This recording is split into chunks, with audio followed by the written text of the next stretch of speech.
کیوں کس کی تقلید کرتے ہیں؟ علامہ ابن تیمیہ کی تقلید کرتے ہیں. کبھی وہ کہتے ہیں علامہ ابن قیم کی تقلید کرتے ہیں, کبھی کہتے ہیں علامہ ابن باز کی تقلید کرتے ہیں, کبھی کہتے ہیں علامہ ابن عثیمین کی تقلید کرتے ہیں, اور کبھی کسی اور کی تقلید, کبھی محمد بن عبد الوہاب کی تقلید کرتے ہیں. یہ الگ الگ وہ کہہ نہیں سکتے. کیوں؟ کیونکہ بہت ساری جگہوں پر ہم ان علماء کی بات کو بھی احترام کے ساتھ سائڈ کر دیتے ہیں. جہاں قرآن و حدیث کی بات آ جائے بس اسی کو ہم ماننے کے حقدار ہیں, اسی کو ماننے کے ہم مکلف ہیں. اس کے علاوہ کوئی بھی آ جائے تو یہ فیصلہ نہیں کر پاتے کہ کیوں مقلد ہے. اور ایک شخص کئی لوگوں کا مقلد نہیں ہو سکتا, لہذا وہ فیصلہ ہی نہیں کر پاتے کیونکہ کس کے مقلد ہیں. ٹھیک ہے, کوئی شخص امام ابو حنیفہ, امام مالک, امام شافعی کے ایک ہی وقت میں مقلد نہیں ہو سکتا. شخصی جو تقلید ہوتی ہے ایک ہی شخص کی ہوتی ہے. بہرحال ہم آتے ہیں ابراہیم علیہ السلام کی طرف. تو بابل سے آزر, ابراہیم اور ان کی بیوی سارہ اور لوط وغیرہ کہاں چلے گئے تھے؟ حران کی طرف, جیسا کہ ذکر ہوا. اب وہ ابراہیم علیہ السلام کو جو بھیجا گیا, جس بھی قوم میں بھیجا جاتا ہے کسی نبی کو, کسی رسول اور پیغمبر کو, جیسا کہ بتایا کہ بگاڑ پیدا ہو جاتا ہے, فساد ہو جاتا ہے, اور سب سے بڑا فساد شرک ہے. اور ابراہیم علیہ السلام نے جب آنکھ کھولی اور ماحول کو دیکھا تو شرک کا کہما گر, شرک بالکل ہر طرف پھیلا ہوا تھا. آپ علیہ السلام کو جب نبی بنایا گیا تو شرک اس قدر پھیلا ہوا تھا کہ ان کے خود گھر میں شرک ہو رہا تھا. بلکہ شرک نہیں, بلکہ شرک کا پجاری. آزر کیا کرتے تھے؟ یہ پوجتے بھی تھے, بناتے بھی تھے, فروخت بھی کرتے تھے. یہاں تک کہ بعض علماء نے لکھا ہے کہ وہ پجاری ایک مندر کے خاص پجاری تھے, یعنی ایک بت خانہ تھا, اس بت خانے کے وہ پجاری تھے. اور بعض علماء نے یہ بھی لکھا ہے کہ ابراہیم علیہ السلام کو بھی وہ زبردستی کرتے تھے کہ آپ جائیں اور یہ بتوں کو لے کر کے جا کر کے فروخت کر کے آئے. ابراہیم علیہ السلام کے بارے میں لکھا ہے, تاریخی روایت ہے کہ ابراہیم علیہ السلام کیا کرتے تھے؟ اپنی پیٹھ پر لاد لیتے تھے, ڈائریکٹ نہیں بلکہ رسیوں میں باندھ کر کے بتوں کو لاد لیتے تھے اور گھسیٹتے ہوئے لے جاتے تھے اور اعلان کرتے ہوئے جاتے تھے, کون ہے جو اس بت کو خریدے گا؟ جو ذلیل ہے, جو کسی کو نفع و نقصان نہیں دے سکتا, خرید لو جس کو خریدنا ہے. کوئی ایسا خرید سکتا ہے؟ ہم اگر کچھ اپنا سامان بیچیں, اپنی چیزیں بیچیں اور کہیں کہ اس میں کچھ بھی نہیں ہے, بیکار ہے, مثال کی طرف موبائل ہینگ کرنے والا ہے, یا کپڑا ہے بہت جلدی پھٹ جانے والا ہے, اس کا رنگ جو ہے چلے جانے والا ہے, تو کوئی خریدے گا؟ نہیں خریدا ہے. ابراہیم علیہ السلام گویا اسی طرح چیز بیچتے تھے, کوئی خریدا نہیں. گویا کہ اللہ رب العالمین نے ان کی حفاظت کی, جس طرح سے ہر نبی کی حفاظت کی جاتی ہے. اللہ تبارک و تعالیٰ نے شروع ہی میں اللہ کے اس نبی کو, ابراہیم علیہ السلام کو, بت پرستی سے, شرک کرنے سے بھی بچا لیا اور شرک کا سبب بننے سے بھی بچا لیا. اگر ایک بھی بت آپ کے ہاتھوں بیچ دیا جاتا تو کوئی نہ کوئی اس کی پوجا کرتا, کوئی نہ کوئی اس کی عبادت کرتا, اور ابراہیم علیہ السلام گویا اس میں شریک ہوتے, تو اللہ رب العالمین نے ان کی حفاظت کی. اسی طرح سے جس طرح سے وہاں پہ شرک پایا جاتا تھا, بتوں کی پوجا ہوتی تھی, اپنے ہاتھوں سے تراش کر کے, اپنے ہاتھوں سے بنا کر کے وہ پوجا کرتے تھے. یہاں تک کہ ان کے یہاں 7 ستارے بھی معروف اور مشہور تھے. 7 ستاروں کی وہ عبادت کرتے تھے. اب 7 ستاروں کی تفصیل تو نہیں ملتی, بہرحال ایسا ہے کہ 7 ستارے وہاں موجود تھے جو 7 ستاروں کی عبادت کرتے تھے. اور یہاں تک کہ جن لوگوں نے دمشق شہر بسایا تھا وہ بھی اسی مذہب کے پیروکار تھے, یعنی 7 ستاروں کی پوجا کرنا, ان کی عبادت کرنا. وہ انہی کے نام سے عید مناتے تھے, انہی کے لیے قربانیاں دیتے تھے. یہاں تک کہ دمشق ایک قلعہ بند شہر ہے, چاروں طرف سے گھرا ہوا ہے, تو وہاں پر دمشق جو شہر تھا اس کے 7 دروازے تھے. 7 دروازے تھے اور ہر دروازے پر ایک ستارہ بنا ہوا تھا. گویا کہ ان 7 دروازوں کی حفاظت ان 7 ستاروں کے حوالے کر دی گئی تھی کہ 7 ستارے ہیں, 7 اس شہر کی حفاظت کریں گے. یہ اس طور پر اللہ رب العالمین کو بالکل وہ بھول گئے تھے اور اپنی امیدیں, اپنی تمنائیں, سب کچھ ان ستاروں سے انہوں نے لگا لیا تھا, یا بتوں سے لگا لیا تھا. حران کے باشندے انہی ستاروں کی پوجا کرتے تھے یا پھر ان بتوں کی پوجا کرتے تھے جو انہوں نے اپنے ہاتھ سے تراشے ہوئے ہوتے تھے. اور اسی طرح سے جب سفر پہ جانا ہوتا یا کوئی اہم کام کرنا ہوتا تو جس طرح سے مشرکین عرب کا ذکر ہوا تھا سیرت میں کہ وہ لوگ فال نکالتے تھے, تیر نکالتے تھے, ہاں سفر میں جانا, ہاں چلے جاتے, نہیں جاتے تھے. تو اسی طرح سے یہ لوگ ستاروں کا استعمال کرتے تھے ان اہم کام کو انجام دینے کے لیے. مگر حضرت ابراہیم علیہ السلام کو اللہ تبارک و تعالیٰ نے ان تمام چیزوں سے شروع سے ہی محفوظ رکھا تھا. وَلَقَدْ آتَيْنَا إِبْرَاهِيمَ رُشْدَهُ مِنْ قَبْلُ وَكُنَّا بِهِ عَالِمِينَ. جیسا کہ اللہ تبارک و تعالیٰ نے فرمایا شروع سے ہی اللہ تبارک و تعالیٰ نے ان کو ہدایت دے رکھی تھی, رشد دے رکھی تھی, اور ان تمام چیزوں کو اللہ رب العالمین جانتا تھا. اسی طرح سے یہ بات بھی یاد رکھیں ابراہیم علیہ السلام کے واقعے میں کہ اللہ تبارک و تعالیٰ انبیاء کو تو محفوظ رکھتا ہی ہے, اور بہت سارے ایسے لوگوں کو بھی جو انبیاء تو نہیں ہوتے, نبی تو نہیں ہوتے, لیکن ان کی بھی حفاظت فرماتا ہے اللہ تبارک و تعالیٰ, اور ان کو شرک کے قریب بھی نہیں جانے دیتا, بدعت کے قریب بھی نہیں جانے دیتا, اگرچہ وہ مسلمان نہ ہوں, اسلام ابھی قبول نہ کیے ہوں, لیکن اللہ رب العالمین ان کی زندگی کو محفوظ رکھتا ہے تاکہ وہ بعد میں چل کر جب اسلام قبول کریں تو ان چیزوں کی گناہوں, ان چیزوں کی خطاؤں اور ان چیزوں کے گناہوں سے وہ محفوظ رکھے. اور بہت مرتبہ ایسا ہوتا ہے, ایسے لوگوں سے اللہ تبارک و تعالیٰ بڑے بڑے کام لیتا ہے. اسی طرح سے دعوت کا سلسلہ جب کوئی شخص شروع کرتا ہے اور منہج کی دعوت دیتا ہے تو یاد رکھیے گا سب سے پہلے گھر والے ہی مخالفت کرتے ہیں. سب سے پہلے گھر والے مخالفت کرتے ہیں. ابراہیم علیہ السلام کا گھرانہ ہو یا اس سے پہلے جو نوح علیہ السلام کا گزرا, گھر میں کچھ لوگ ایسے ہوتے ہیں جو مخالفت کرنے والے ہوتے ہیں یا بات کو مانتے نہیں, جتنا بھی منوا لو یا جتنی بھی باتیں ہوں ماننے کے لیے تیار نہیں ہوتے تھے. اور ابراہیم علیہ السلام کے یہاں بھی ایسا ہی ہوا. اسی طرح سے ہم اللہ کے نبی صلی اللہ علیہ وسلم کو بھی دیکھیں تو آپ صلی اللہ علیہ وسلم کی مخالفت کرنے والا سب سے پہلا کون تھا؟ خاندان ہی کا شخص, ابو لہب کا.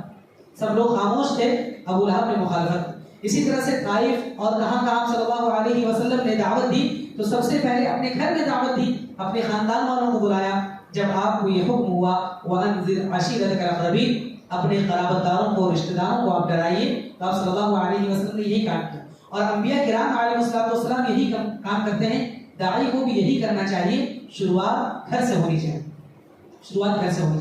اور حسن ظن یہی ہے کہ ہر داعی جس کے دل میں اللہ رب العالمین کا خوف ہو, خشیت ہو اور واقعی دعوت دینے کا جذبہ ہو تو سب سے پہلے وہ گھر ہی سے کام کرتا ہے. لیکن بہت سارے علاقوں میں یہ چیز پائی جاتی ہے کہ علماء کو طعن و تشنیع کا شکار بنایا جاتا ہے, علماء کو بدنام کرنے کی کوشش کی جاتی ہے, گالیاں دی جاتی ہیں. کیوں؟ کیونکہ ان کے گھر میں ان کے بھائی دعوت پر نہیں, یا ان کے بھائی شرک میں مبتلا ہے, یا ان کے بھائی بدعت و خرافات کر رہے ہیں, یا ان کے بھائی شراب میں ملوث ہیں, یا اسی طرح سے جواری ہیں, یا اسی طرح سے اور جو دوسرے اخلاقی برائیاں ان تمام میں ملوث ہیں. تو کیا کہا جاتا ہے؟ یہ علماء دیکھو, یہ فلاں عالم نام لے کر کے فلاں یہ خطبہ تو بہت اچھا دیتے ہیں, فلاں جگہ دعوت میں جاتے ہیں, ممبر و مہمان کا استعمال کرتے ہیں, دعوت تو بڑے شوق و ذوق سے دیتے ہیں, اور دیکھیے ان کے گھر میں ہی ان کا بھائی اس پر نہیں, ان کی بات خود ان کے بھائی نہیں مانتے. یہ بات غلط ہے. اب وہ ایسا کہنے والا یا تو حسد رکھتا ہوگا یا تو دینی معلومات نہیں, کیونکہ سب سے پہلے داعی کے تعلق سے حسن ظن رکھنا چاہیے کہ اس نے کہا ہوگا اپنے گھر میں. لیکن اگر آپ کو 100% معلوم ہے, 100% معلوم ہے کہ ہاں انہوں نے گھر میں دعوت بالکل نہیں دی ہے, گھر میں دعوت انہوں نے اپنے بیٹوں کو نہیں دی ہے, اپنے گھر کے بچوں کو نہیں دی ہے, اپنی بیٹیوں کو نہیں سکھایا ہے, یا اپنے بھائیوں میں اس نے دعوت کو عام نہیں, اگر معلوم ہے تب بھی ہونا کیا چاہیے, اس عالم سے مل کر کے باقاعدہ بولنا چاہیے, شیخ آپ تو بہت بہتر کام کرتے ہیں, آپ کے الفاظ میں جادو ہے, اسی طرح سے آپ کے بیان میں بالکل سحر انگیزی ہے, کوئی بھی آپ کی دعوت قبول کر لیتا, آپ گھر بھی کیوں نہیں کرتے, ایک بار کہنا چاہیے. لیکن اگر آپ کو نہیں معلوم ہے کہ یہ ہے نہیں کیے, تبھی آپ کو اپنی زبان خاموش رکھنی چاہیے. اور اکثر ایسا ہوتا ہے گھر میں لوگ گھر ہی سے شروع کرتے ہیں, لیکن جیسا کہ ابھی قصہ آیا نوح علیہ السلام کا, لوط علیہ السلام کا بھی آئے گا, بیوی نے خود بات نہیں مانی, ابراہیم علیہ السلام کا باپ نے نہیں مانا, ابھی دعوت پوری باقی ہے. بہرحال تو ان تمام چیزوں سے معلوم ہوتی ہے کہ گھر والے ضروری نہیں کہ مان لیں, تو اس طور پر اور اس صورت میں علماء کو بدنام کرنا یا کسی داعی کو بدنام کرنا کہ انہوں نے گھر کا خیال نہیں رکھا اور باہر چلے گئے, یہ شخص یہ ایسا کرنا مناسب نہیں. البتہ کچھ لوگ ایسے ہیں جو گھر میں بالکل بھی خیال نہیں کرتے, بلکہ دعوت دینا ہو تو دور ہی چلے جاتے, ان کا نصب العین یہی ہوتا, ان کا مقصد اور ہدف اور ٹارگٹ یہی ہوتا ہے باہر والوں کو دعوت دینا.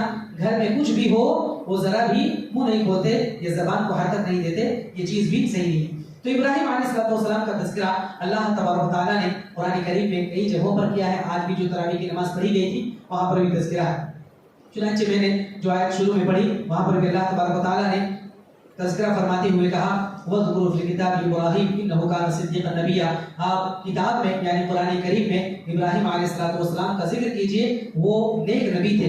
اِذْ قَالَ لِأَبِيهِ يَا أَبَتِ لِمَ تَعْبُدُ مَا لَا يَسْمَعُ وَلَا يُبْصِرُ وَلَا يُغْنِي عَنكَ شَيْئًا. یہ ساری دعوت کے ہم بار بار سنتے رہتے ہیں قصے کہ اپنے والد محترم کو کس انداز میں, کس نرمی کے ساتھ, کس شفقت کے ساتھ انہوں نے دعوت دی اور ایک ایک چیز بیان کی کہ ایسی چیزوں کی عبادت کیوں کرتے ہیں جو نہ سنتے ہیں, نہ سن سکتی ہے, نہ دیکھ سکتی ہے, نہ کسی چیز کا آپ کو فائدہ پہنچا سکتی ہے. یا ابت قد جاءنی من العلم ما لم یأتک فاتبعنی اهدک صراطا سویا. اے میرے والد محترم, میرے پاس علم آیا ہے, میری اتباع کیجیے, میری بات مان لیجیے, میں آپ کو سیدھی راہ دکھاؤں گا, سیدھی راہ دکھاؤں گا. اس میں ہر ایک میں تفصیل ہے, بہت زیادہ تفصیل ہے, لیکن تمام تفصیل کو ہم بارہا سنتے آتے ہیں, اس کے آگے بڑھتے ہیں. اسی طرح سے کہا یا ابت لا تعبد الشیطان ان الشیطان کان للرحمن عصیا. اے میرے والد محترم, آپ شیطان کی عبادت میں مت کیجیے کیونکہ شیطان یہ رحمان کا نافرمان.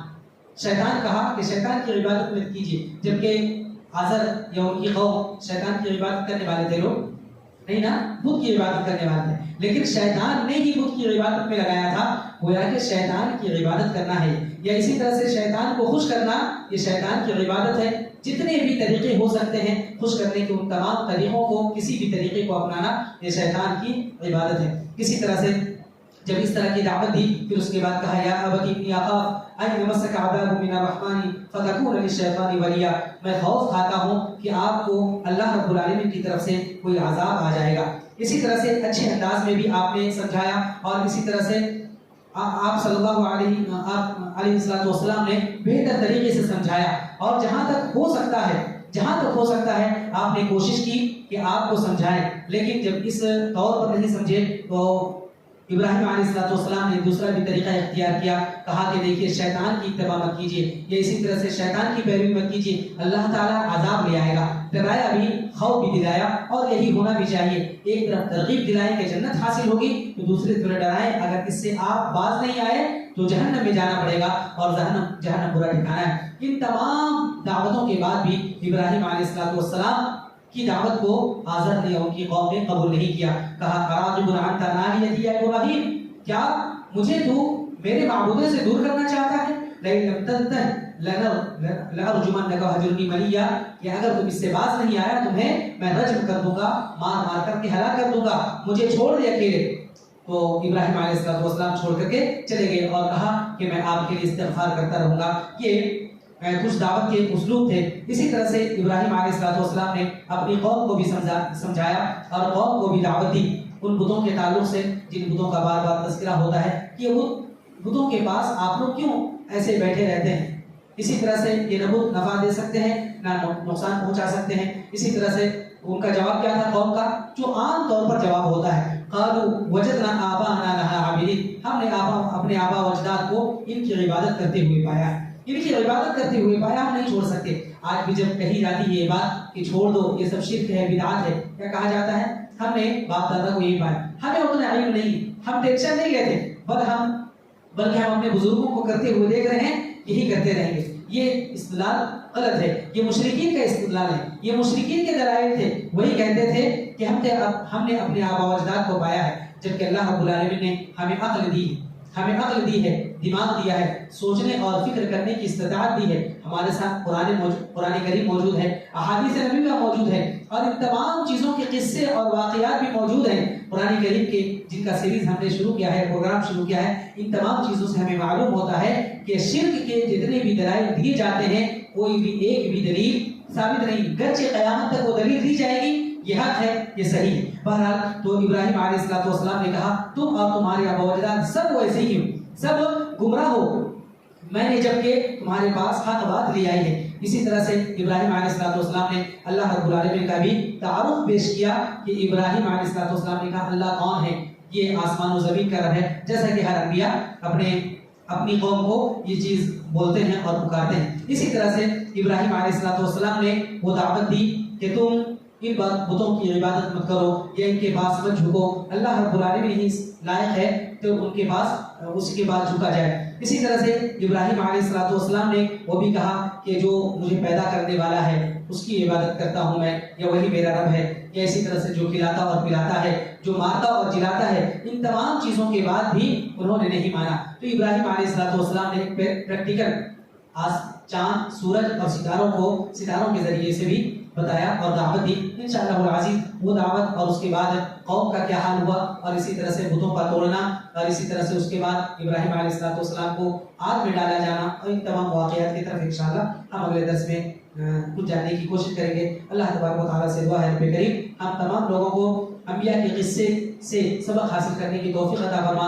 اور جو سب سے بہترین سبق وہ یہی کہ شرک کے بالکل قریب نہیں جانا، بدعات و خرافات میں نہیں پڑنا، اور ان تمام چیزوں کو ختم کرنے کی ہمیشہ کوشش کرتے رہنا ہے۔ یہی ہمارا مقصد ہے، یہی ہماری غرض و غایت ہے، اور مقصد زندگی یہی ہے کہ توحید پر ہم خود قائم رہیں اور توحید کی نشر و اشاعت ہی میں اپنی پوری زندگی لگائیں۔ نبی کریم صلی اللہ علیہ وسلم کی اتباع میں اللہ تبارک و تعالی ہم سب کو پوری زندگی قرآن و حدیث پر عمل کرتے ہوئے، توحید پر قائم رہتے ہوئے زندگی گزارنے کی توفیق عطا فرما، آمین یا رب العالمین۔ سبحانک اللہم و بحمدک، اشہد ان لا الہ الا انت، استغفرک و اتوب الیک، وصلی اللہ علی النبی الکریم۔ السلام علیکم ورحمۃ اللہ وبرکاتہ۔